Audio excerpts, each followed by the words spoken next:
Lagi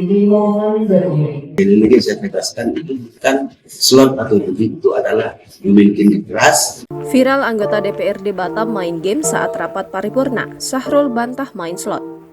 Tengah beredar video yang memperlihatkan anggota Dewan Perwakilan Rakyat Daerah Batam main game saat rapat paripurna viral di media sosial.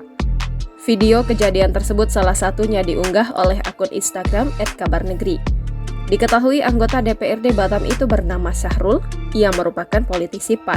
Syahrul diketahui bermain game saat rapat paripurna yang digelar pada Rabu 8 November 2023 lalu.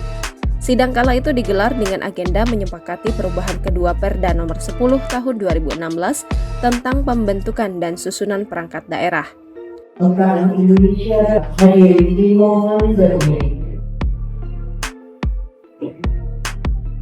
Dalam video yang berdurasi kurang lebih 24 detik itu, Syahrul terlihat memainkan game di ponselnya sesaat sebelum lagu Indonesia Raya dinyanyikan. Saat lagu Kebangsaan Indonesia Raya dinyanyikan, Syahrul tampak berdiri dan menghentikan gamenya. Namun, aplikasi permainan di ponselnya itu masih tampak berjalan dan tak ia tutup. Syahrul yang dikonfirmasi tribunbatam.id tak mengelak jika video yang viral di Batam itu merupakan dirinya. Namun ia membantah jika ia bermain judi online alias slot. Saya ini masalah video yang beredar itu memang betul-betul salah. Tapi dalam hal ini saya menunggu waktu paripurna saya isi dengan bermain Candy Crush.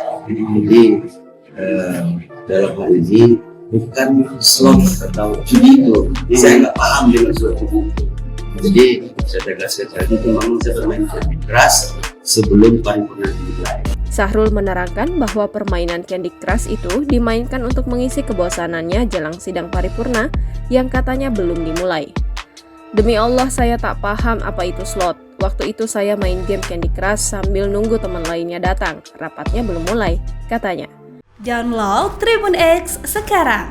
Menghadirkan lokal menjadi Indonesia.